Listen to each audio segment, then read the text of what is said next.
So concept है बेटा मेरे पास यहां पे, how do metal carbonate and metal hydrogen carbonates react with acid.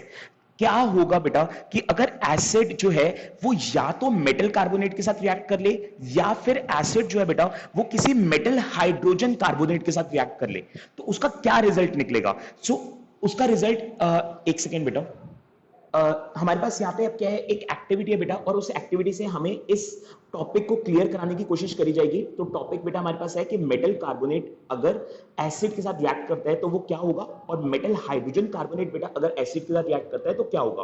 तो उसके लिए एक एक्टिविटी बेटा हमें यहाँ पे परफॉर्म करवा रहे हैं। इसमें कह रहे हैं कि आपको 2 टेस्ट ट्यूब ले लेने हैं, जिसमें आपको एक टेस्ट ट्यूब के ऊपर लेबल ए लिख देना है बेटा, और एक टेस्ट ट्यूब के ऊपर लेबल बी लिख देना है।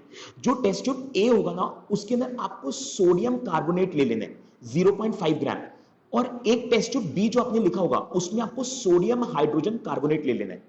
देखो अब दोनों में क्या है, यहाँ पे जो सोडियम कार्बोनेट है ना, देखो यहाँ पे सोडियम जो होता है ना बेटा एक मेटल होता है। तो अगर आप सोडियम कार्बोनेट ले रहे हो यानी कि आप यहाँ पे एक मेटल कार्बोनेट ले रहे हो, ठीक है, और नीचे वाले में आप ले रहे हो सोडियम हाइड्रोजन कार्बोनेट। तो अगेन सोडियम आपका मेटल है, तो आप सेकेंड वाले केस में भी मेटल हाइड्रोजन कार्बोनेट ले रहे हो। फिर आपको क्या करना है, दोनों में आपको HCl यानी कि हाइड्रोक्लोरिक एसिड आपको इसमें मिला देना है, ठीक है, हाइड्रोक्लोरिक एसिड जो है आपको इसमें ऐड कर देना है। अब क्या ऑब्जर्वेशन निकलेगी, तो ऑब्जर्वेशन क्या निकलेगी देखते हैं यहां पे।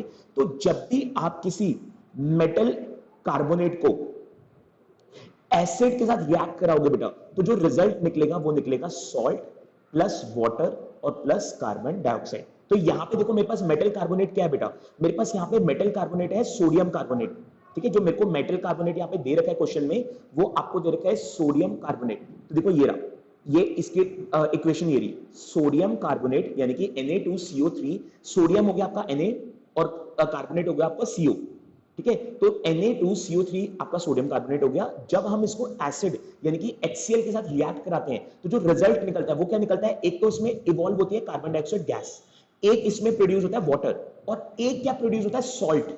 एक क्या प्रोड्यूस होता है सॉल्ट, सॉल्ट है यहाँ पे NaCl। NaCl का मतलब होता है सोडियम क्लोराइड, सोडियम क्लोराइड। तो ये रिजल्ट जो है आपका यहाँ पे निकल के आएगा इस एक्टिविटी का।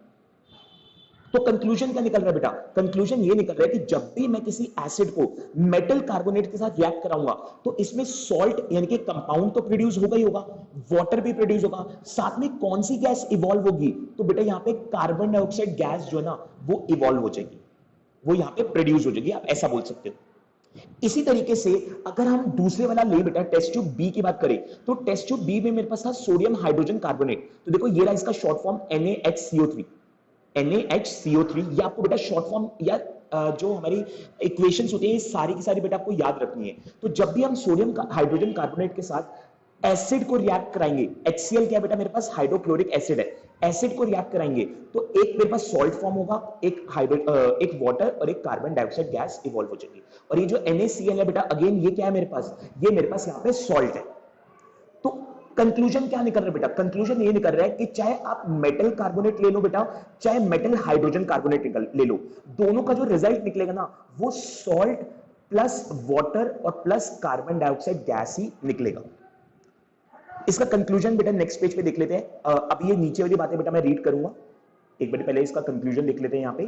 तो देखो यहाँ पे लिखा भी हुआ है, देखो all metal carbonates and hydrogen carbonates react with acids to give a corresponding salt, carbon dioxide and water. तो कह रहे हैं चाहे किसी भी टाइप का मेटल कार्बोनेट हो जाए, चाहे किसी भी टाइप का हाइड्रोजन कार्बोनेट हो जाए, जब जब भी वो एसिड के साथ रिएक्ट करेगा ना तो एक तो वो सॉल्ट फॉर्म करेगा, एक वो कार्बन डाइऑक्साइड गैस इवॉल्व करेगा और एक वाटर प्रोड्यूस करेगा।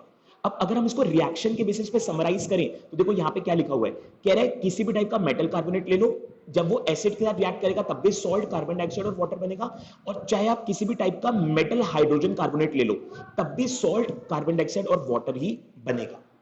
सो ये इसका कंक्लूजन आ रहा है। अब एक्टिविटी में आगे क्या बोल रहे हैं बेटा, उस एक्टिविटी को कंप्लीट करते हैं। एक्टिविटी में आगे भी बेटा कुछ बातें यहां पे बता रहे हैं। सो आपको यहां पे कह रहे हैं बेटा, pass the gas produced in each case through lime water as shown in figure 2.2, record your observation। कह रहा है कि अब जो यहाँ पे गैस बनी है ना, दोनों ही केस में कौन सी गैस प्रोड्यूस हुई है बेटा? दोनों ही केस में मेरे पास कार्बन डाइऑक्साइड गैस प्रोड्यूस हुई है। कह रहे हैं अब ये कार्बन डाइऑक्साइड गैस को ना आप लाइम वाटर के साथ रिएक्ट कराओ। लाइम वाटर क्या होता है बेटा मेरे पास? लाइम वाटर होता है मेरे पास कैल्शियम हाइड्रोक्साइड। लाइम वाटर बेटा मेरे पास क्या होता है? Calcium hydroxide. ये चीज मैंने आपको चैप्टर नंबर 1 में भी करवा रखी है कि लाइम वाटर मेरे पास क्या होता है बेटा? Calcium hydroxide. तो कह रहे हैं कैल्शियम हाइड्रोक्साइड को जैसे कि CaOH2, ये देखो ये रहा, ये कैल्शियम हाइड्रोक्साइड है, इसको कह रहा है कि उस कार्बन डाइऑक्साइड गैस के साथ रिएक्ट कराओ और बताओ क्या ऑब्जर्वेशन आती है। तो देखो जब भी आप इसको रिएक्ट कराओगे ना, तो एक तो आपके पास कैल्शियम कार्बोनेट प्रोड्यूस हो जाएगा और एक वाटर प्रोड्यूस हो जाएगा। और ये जो कैल्शियम कार्बोनेट है ना, ये आपका व्हाइट प्रेसिपिटेट होगा या व्हाइट सब्सटेंस होगा जो कि इनसॉल्युबल होगा, इनसॉल्युबल इन वाटर, यानी कि ये कुछ ऐसा सब्सटेंस प्रोड्यूस कर देगा जो पानी में घुलेगा नहीं, जो पानी में इनसॉल्युबल रहेगा। अगेन चैप्टर नंबर 1 में मैंने बेटा आपको प्रेसिपिटेट की मीनिंग बताया था। प्रेसिपिटेट का मीनिंग क्या होता है बेटा? प्रेसिपिटेट का मतलब होता है ऐसा व्हाइट सब्सटेंस जो पानी में घुलता नहीं है, जो पानी में डिसॉल्व नहीं होता है। तो यहां पे जो कैल्शियम कार्बोनेट प्रोड्यूस होगा ना, कार्बन डाइऑक्साइड के साथ रिएक्ट कराने की वजह से जो कैल्शियम कार्बोनेट प्रोड्यूस होगा वो ऐसा व्हाइट सब्सटेंस होगा बेटा जो पानी में इनसॉल्युबल रहेगा। तो ये चीज आपको यहां पे बनाने की कोशिश कर रहे हैं। अगेन यहां पे मैं रिपीट करता हूं, वो क्या बोल रहे हैं?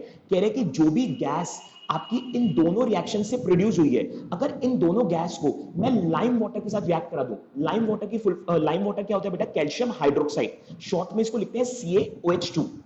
ठीक है, अगर मैं इसको कार्बन डाइऑक्साइड के साथ रिएक्ट करा दूं तो यहां पे एक तो कैल्शियम कार्बोनेट फॉर्म होगा, इसकी फुल फॉर्म बेटा आप अपने पास लिख लो, CaCO3 का फुल फॉर्म होता है बेटा कैल्शियम कार्बोनेट, कैल्शियम कार्बोनेट। तो एक तो ये कैल्शियम कार्बोनेट में बदल जाएगा और प्लस क्या हो जाएगा बेटा? वाटर भी यहां पे प्रोड्यूस हो जाएगा। ठीक है, अब इसके लिए बेटा मैं यहां पे एक स्टेटमेंट लिखवा रहा हूं इस सभी बातों की, तो आप ये स्टेटमेंट बेटा अपने पास यहां पे लिख लो जल्दी से। आप सब अपनी बुक में या अपने रजिस्टर में जहां भी आपको सही लगता है, तो इस लास्ट वाले पॉइंट की ऑब्जर्वेशन बेटा मैं आपको यहां पे बता रहा हूं, क्योंकि ऊपर वाले की तो इन्होंने दे रखी है ना यहाँ पे, और नेक्स्ट पेज पे भी एक्सप्लेन करी हुई है।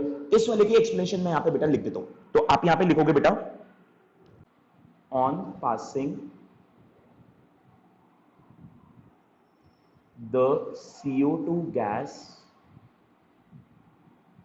through lime water, it turns milky because insoluble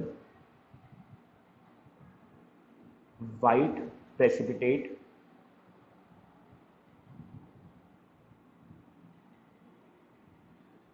of CO2 of CaCO3, that is bracket में लिख रहा हूं बेटा, that is calcium carbonate is formed। तो यहां पे क्या है, अभी देखो हमने यहां पे क्या करा, हमने यहां पे लाइम वाटर को किसके साथ रिएक्ट कराया बेटा? लाइम वाटर को हमने कार्बन डाइऑक्साइड के साथ रिएक्ट कराया, तो हमारे पास कैल्शियम कार्बोनेट फॉर्म होके आया। ठीक है, अब नेक्स्ट पेज पे चलते हैं और नेक्स्ट पेज पे देखते हैं और क्या बता रहे हैं हमें। यहां पे कह रहे हैं बेटा, on passing excess carbon dioxide the following reaction takes place. कह रहे हैं अगर हम ये जो रिजल्ट हमारा निकला था, हमारे पास रिजल्ट क्या निकला था? हमारे पास रिजल्ट निकला था CaCO3 that is calcium carbonate plus H2O यानी कि वाटर। कह रहे अगर इसको मैं और एक्सेस कार्बन डाइऑक्साइड के साथ रिएक्ट कराऊं तो क्या होगा, यानी कि इसके अंदर मैं और एक्स्ट्रा कार्बन डाइऑक्साइड रिएक्ट करवाता हूं तो क्या रिजल्ट निकलेगा? तो रिजल्ट निकलेगा कैल्शियम हाइड्रोक्साइड, रिजल्ट निकलेगा बेटा कैल्शियम हाइड्रोक्साइड। सो ये रिजल्ट जो है आपके पास यहां पे आ जाएगा। तो अब ये चीज हमें यहां पे नीचे दे रखा है, देखो ये रहा calcium carbonate plus water plus carbon dioxide, जो रिजल्ट निकलेगा वो निकलेगा कैल्शियम हाइड्रोक्साइड, ये सॉरी कैल्शियम हाइड्रोजन कार्बोनेट, मैं गलत बोल रहा था बेटा, कैल्शियम हाइड्रोजन कार्बोनेट आपके पास यहां पे क्या हो जाएगा? फॉर्म हो जाएगा। सो अब यहाँ पे कैल्शियम, यहाँ पे क्या बता रहे हैं आपको? लाइमस्टोन हो गया, चॉक हो गया, मार्बल हो गया, ये सब आपके different forms of calcium carbonate है। यानी कि अगर आपको लगता है माइंड में कि सर कैल्शियम कार्बोनेट क्या होता है, कुछ मुझे एग्जाम्पल से बताओ। तो देखो आपको यहाँ पे एग्जाम्पल्स दे रखे हैं, जैसे लाइमस्टोन होता है ना, लाइमस्टोन आपका एक काइंड ऑफ उसमें आता है रॉक की फॉर्म में, यानी कि जो मार्बल वगैरह होते हैं उस फॉर्म में होते हैं। तो लाइमस्टोन हो गया, चॉक हो गया, मार्बल हो गया, तो ये सब आपके कैल्शियम कार्बोनेट की ही फॉर्म है, यानी कि ये सब कैल्शियम कार्बोनेट से ही बने हुए हैं। तो अब इस कॉन्सेप्ट में हमारे पास कंक्लूजन क्या निकल रहा है बेटा? तो इस कॉन्सेप्ट में हमारे पास कंक्लूजन ये निकल रहा है कि अगर मैं किसी भी मेटल कार्बोनेट को एसिड के साथ रिएक्ट कराता हूं तो ये सॉल्ट बनाएगा, कार्बन डाइऑक्साइड बनाएगा और वाटर बनाएगा। सेम चीज अगर मैं किसी मेटल हाइड्रोजन कार्बोनेट को एसिड के साथ रिएक्ट कराता हूं तो ये सॉल्ट बनाएगा, कार्बन डाइऑक्साइड बनाएगा और वाटर ही बनाएगा। देन उसने आपको ये बोला कि जो ये हमारे पास यहाँ पे आया कार्बन डाइऑक्साइड गैस हमारे पास यहाँ पे प्रोड्यूस हो रही है, वो कह रहा है कि अगर मैं लाइम वाटर के साथ यानी कि CaOH2 लाइम वाटर के साथ कार्बन डाइऑक्साइड को रिएक्ट कराता हूं तो क्या रिजल्ट होगा? तो वहां पे बनेगा कैल्शियम कार्बोनेट। और फिर उसने बोला कि और साथ में वाटर बनेगा। और फिर उसने बोला कि इसी कैल्शियम कार्बोनेट और वाटर को अगर मैं एक्सेस कार्बन डाइऑक्साइड के साथ रिएक्ट कराता हूं तो ये कैल्शियम हाइड्रोजन कार्बोनेट बन जाएगा, जो कि पानी में सॉल्युबल होगा, यानी कि पानी में डिसॉल्व हो सकता होगा। यहां पे बेटा हमारे पास रिएक्शन हो रहा है एसिड और बेसिस का। यहां पे हम क्या करेंगे इस कॉन्सेप्ट में, एसिड और बेस को आपस में रिएक्ट कराएंगे। तो जब भी एसिड और बेस बेटा आपस में रिएक्ट होते हैं ना, तो उस रिएक्शन को हम बोलते हैं न्यूट्रलाइजेशन रिएक्शन। ये रिएक्शन का नाम बेटा आपको यहां पे याद रखना है, न्यूट्रलाइजेशन रिएक्शन। इसमें इसमें जो न्यूट्रलाइजेशन है इसका मतलब क्या है? देखो न्यूट्रल का मतलब होता है जीरो या नल। न्यूट्रल का मतलब होता है जीरो या फिर नल, यानी कि किसी भी एक का इंपैक्ट ज्यादा ना रहना, दोनों का इंपैक्ट बैलेंस रहना, यानी कि दोनों चीजों को बैलेंस बना के चलना। जब भी एसिड और बेस आपस में मिलते हैं ना तो ये न्यूट्रल हो जाते हैं बेटा, ये न्यूट्रल हो जाते हैं, ये इसमें किसी भी एक का इंपैक्ट ज्यादा नहीं रहता, दोनों का बराबर हो जाता है। ठीक है, दोनों नलिफाई, दोनों जो एक दूसरे को ये नलिफाई कर देते हैं, एक दूसरे को ये जीरो कर देते हैं। कैसे? इसको एक एक्टिविटी से बेटा यहां पे हम समझने की कोशिश करते हैं, ध्यान से देखना बेटा। पहले मैं आपको क्लियर कर देता हूं, याद दिलाता हूं बेटा, मैंने आपको बताया था कि जब भी हमारे पास एक जगह पे एसिड है, मान लो इस कंटेनर में एसिड है और इस कंटेनर में बेस है मेरे पास। अब अगर मैं इस एसिड में फिनोलिफ्थिलीन सॉल्यूशन डालता हूं, अगर मैं इस एसिड में बेटा फिनोलिफ्थिलीन सॉल्यूशन डालता हूं इस एसिड के अंदर, तो जो एसिड का कलर होगा ना बेटा वो कैसा रहेगा? एसिड का कलर जो होगा वो कलरलेस रहेगा। कैसा कलर रहेगा बेटा? कलरलेस, ये हमने समझा हुआ है। और इसी तरीके से अगर मैं बेस के अंदर भी बेटा फिनोलिफ्थिलीन सॉल्यूशन डाल देता हूं तो उसका कलर जो है ना वो पिंक कलर हो जाएगा। मैंने आपको बेटा इस चैप्टर की एकदम बिगिनिंग में समझाया था कि जब भी मैं किसी एसिड के अंदर फिनोलिफ्थिलीन सॉल्यूशन डालता हूं तो एसिड का जो कलर है ना वो कलरलेस रहेगा, यानी कि उसका कोई भी कलर मुझे देखने को नहीं मिलेगा। जबकि बेस के अंदर अगर मैं फिनोलिफ्थिलीन सॉल्यूशन डालता हूं तो वो पिंक कलर का हो जाएगा। अब इस चीज को आपको ध्यान रखना है इस एक्टिविटी को समझने के लिए। तो देखो यहाँ पे क्या लिखा हुआ है, कह रहे take about 2 ml of dilute NaOH solution in a test tube. ये NaOH सॉल्यूशन का क्या मतलब है? NaOH सॉल्यूशन का मतलब है सोडियम हाइड्रोक्साइड। सोडियम हाइड्रोक्साइड आपको यहां पे ले लेना है। ये सोडियम हाइड्रोक्साइड क्या होता है? बेस होता है या एसिड होता है? तो ये होता है बेटा बेस नेचर का, ये होता है बेटा बेस नेचर का।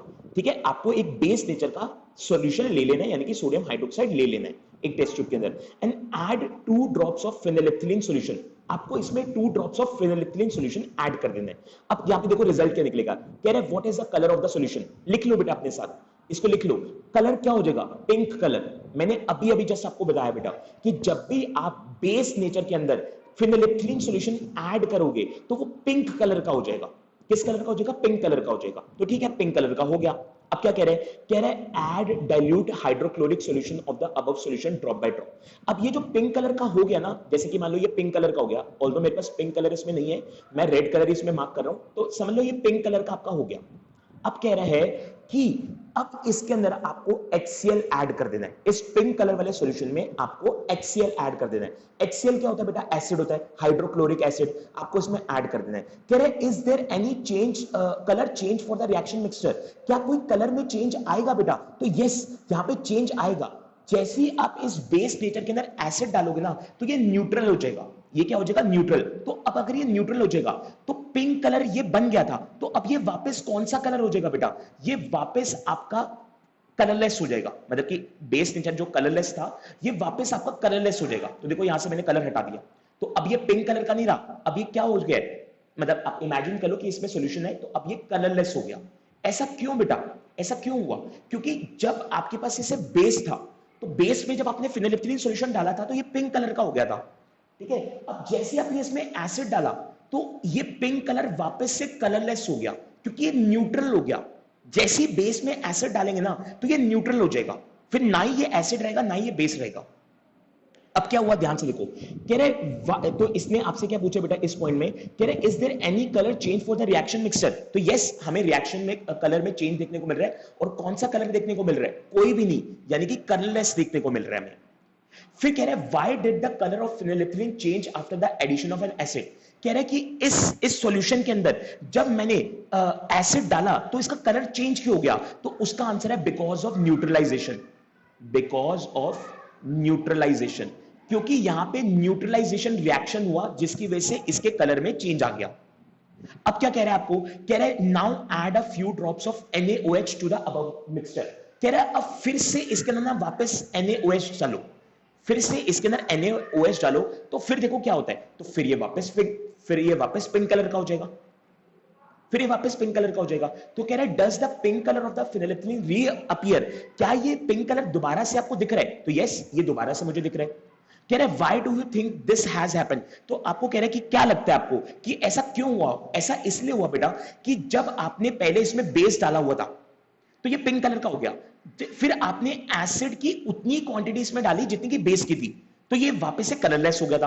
अब आपने फिर इसमें बेस डाल दिया, यानी कि बेस की क्वांटिटी बढ़ गई, एसिड के कंपैरेटिवली बेस की क्वांटिटी बढ़ गई, और बेस की क्वांटिटी बढ़ने की वजह से ये वापस पिंक कलर का हो गया।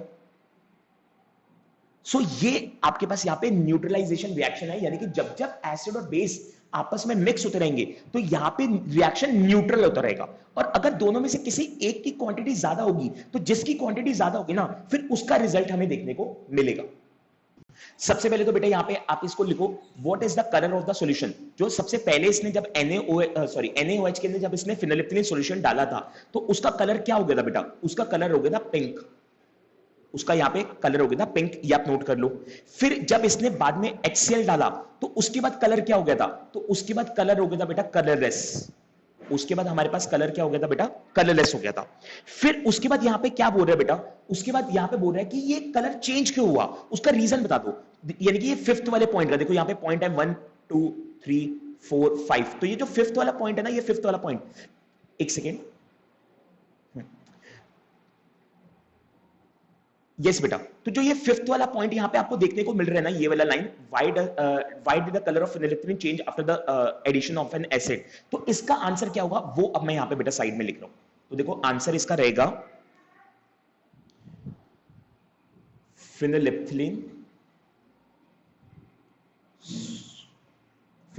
Colour changes from pink to colorless as neutralization of HCl and NaOH takes place. तो यहां पे बेटा ये कलरलेस क्यों हो गया बेटा? ये कलरलेस इसलिए हो गया क्योंकि यहां पे HCl और NaOH के बीच में क्या हो रहा है बेटा? न्यूट्रलाइजेशन हो रहा है, न्यूट्रल हो रहा है। जो भी बेस का रिएक्शन हुआ था ये उसको नलिफाई कर रहा है, ये उसको जीरो कर रहा है, जिसकी वजह से यहां पे पिंक कलर जो है वापस कलरलेस हो रहा है। और फिर कह रहे हैं कि अगर हम वापस से इसमें NaOH डालते हैं तो क्या ही इसका पिंक कलर रीअपियर होगा? तो यस, इसका आंसर हो जाएगा यस बेटा, ये रीअपियर होगा। और कह रहे कि आपको क्या लगता है कि ऐसा क्यों होगा? तो उसका भी सॉल्यूशन बेटा यहां पे लिख लेते हैं, उसका भी आंसर यहां पे लिख लेते हैं। तो मैं यहां पे आंसर लिख रहा हूं, तो आप लिखोगे on adding few drops of NaOH pink color reappears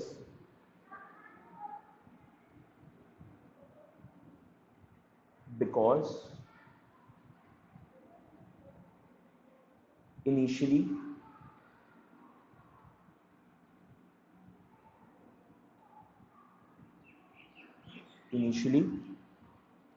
the effect of base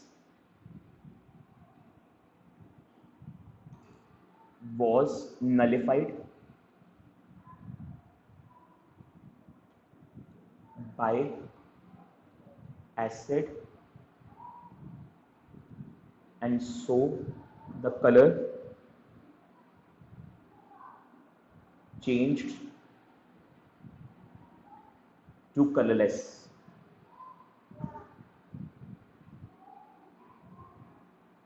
But on addition of base,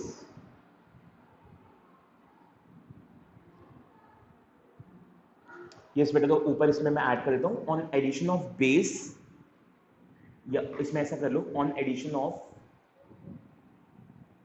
some more base, the pink colour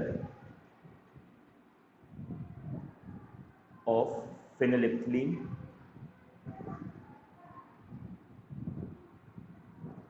reappeared.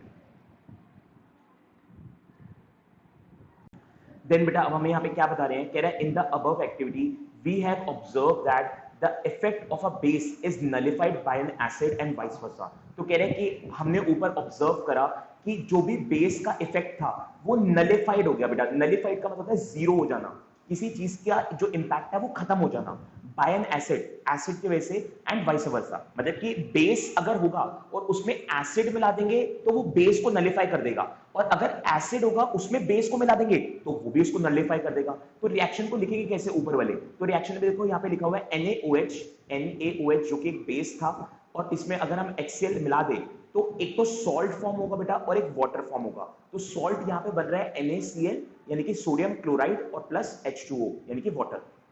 सो देखो नीचे क्या बताया हुआ है, कह रहा है reaction between an acid and a base to give a salt and a water is known as neutralisation reaction. तो कह रहा है कि वो रिएक्शन जिसमें एसिड और बेस जो है आपस में रिएक्ट करते हैं और मिलके सॉल्ट प्रोड्यूस करते हैं और वाटर प्रोड्यूस करते हैं, तो इसको हम न्यूट्रलाइजेशन रिएक्शन बोलते हैं। In general, a neutralization reaction can be written as base plus acid is equal to salt plus water. तो अगर हम यहाँ पे एक न्यूट्रलाइजेशन रिएक्शन का बेटा रिजल्ट देखें कि क्या रिजल्ट निकल के आता है केमिकली इक्वेशन में, तो बेस और एसिड जब भी आपस में रिएक्ट करेंगे तो एक तो सॉल्ट फॉर्म कर लेंगे और एक तो वाटर फॉर्म हो जाएगा, और जो भी रिएक्शन होगा ये उसको क्या कर देगा बेटा, नलिफाई कर देगा। मैं बार बार बोल रहा हूँ बेटा, ये उस उनके एक दूसरे के रिएक्शन को क्या कर देगा, नलिफाई कर देगा, जीरो कर देगा। बस यही हमारे पास टॉपिक है कि एसिड और बेस का रिएक्शन से क्या रिजल्ट निकलता है। Reaction of metallic oxide with acid, reaction of metallic oxides with acid.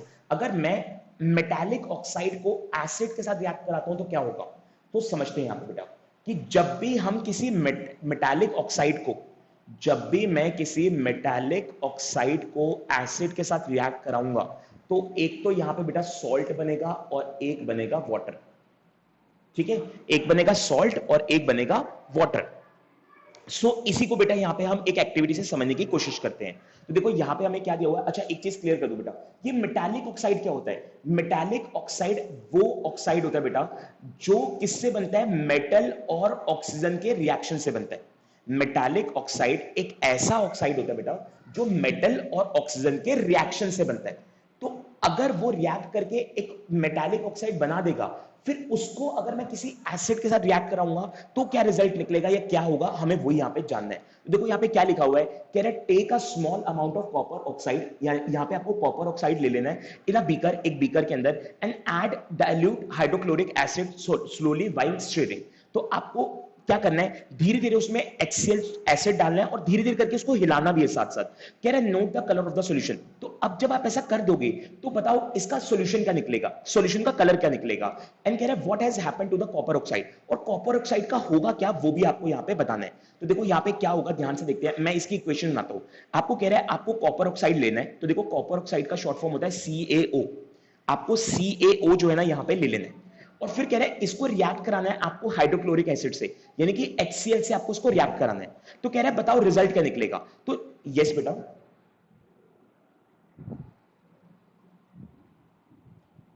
Copper बेटा, यस बेटा, सॉरी सॉरी सर, मैंने कैल्शियम ले लिया, यहाँ पे Cu होगा, सॉरी। तो Cu होगा बेटा, कॉपर का शॉर्ट फॉर्म होता है Cu। मैंने गलती से कैल्शियम ऑक्साइड का ले लिया, यानी कि Ca ले लिया। तो Cu प्लस HCl आपको यहाँ पे लेना है। कैसे CuO प्लस HCl? तो देखो कॉपर ऑक्साइड है, कॉपर ऑक्साइड की शॉर्ट फॉर्म होती है CuO, कॉपर की Cu और ऑक्साइड की O, ठीक है। और आपको लेना है हाइड्रोक्लोरिक एसिड यानी कि HCl। अब इन दोनों को जब मैं रिएक्ट कराऊंगा तो वो आपसे पूछ रहा है कि क्या होगा बेटा, कॉपर ऑक्साइड का क्या होगा। तो ध्यान से देखो, जो इसमें कॉपर ऑक्साइड में जो ऑक्साइड है और जो हाइड्रोक्लोरिक में हाइड्रोजन है, ये दोनों आपस में मिलके तो बना देंगे वाटर। ये दोनों आपस में मिलके क्या बना देंगे बेटा, वाटर। तो बचा क्या मेरे पास, बचा मेरे पास कॉपर और क्लोराइड। ये दोनों आपस में रिएक्ट करके बना देंगे सॉल्ट, जिसका मतलब जिसका जो कि बनेगा यहाँ पे CuCl2 यानी कि copper chloride, CuCl2 copper chloride. तो इस तरीके से मेरे पास ये रिएक्शन रहने वाला है। अब क्या कंक्लूजन निकल रहा है बेटा, कि जब भी मैं किसी मेटल ऑक्साइड को एसिड के साथ रिएक्ट कराऊंगा तो एक तो यहां पे बेटा बनेगा सॉल्ट और एक यहां पे रिएक्शन होगा बेटा वाटर का। मतलब क्या चीज प्रोड्यूस होगी, वाटर।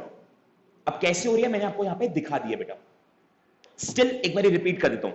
देखो यहां पे मेरे पास क्या है बेटा, यहां पे मेरे पास है कॉपर ऑक्साइड, कॉपर ऑक्साइड की शॉर्ट फॉर्म होगी CuO, प्लस ये किसके साथ रिएक्ट कर रहे हैं बेटा, HCl यानी कि हाइड्रोक्लोरिक एसिड के साथ। तो जब भी ये रिएक्ट करेंगे ना तो दो चीजें बनती हैं, एक सॉल्ट और एक वाटर। सॉल्ट कुछ और नहीं है बेटा, सॉल्ट एक कंपाउंड ही है और वाटर तो वाटर ही है। तो देखो अब मैंने यहाँ पे आपको क्या बोला है, मैंने आपको बोला कि जो कॉपर ऑक्साइड का ऑक्सीजन है और जो हाइड्रोक्लोरिक का हाइड्रोजन है, ये आपस में मिलकर बना देंगे वाटर, ठीक है। तो बचेगा क्या मेरे पास, तो बचेगा मेरे पास कॉपर और क्लोराइड। तो कॉपर क्लोराइड मिलके कॉपर और क्लोराइड मिलके कॉपर क्लोराइड बना देंगे।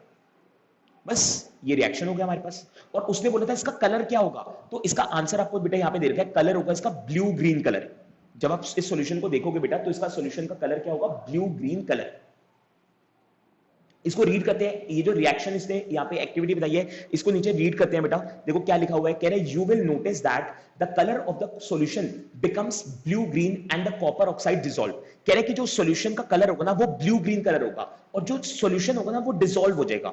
The blue green colour of the solution is due to the formation of copper chloride in the reaction. और कह रहे हैं जो ब्लू ग्रीन कलर है ये आ क्यों रहा है, ये आ रहा है कॉपर क्लोराइड की वजह से। जैसे अभी मैंने आपको लिखवाया था copper oxide plus HCl that is copper chloride plus water. तो देखो ये जो कॉपर क्लोराइड है ना, इसी की वजह से इसका ब्लू ग्रीन कलर आ रहा है। और अगर मेरे को उसको जनरल रिएक्शन लिखना है तो मैं कैसे लिखूंगा, तो मैं लिखूंगा metal oxide plus acid that is salt plus water. So ये आपका यहां पे रिएक्शन हो गया। अब नेक्स्ट पेज में देखते हैं बेटा क्या लिखा हुआ है।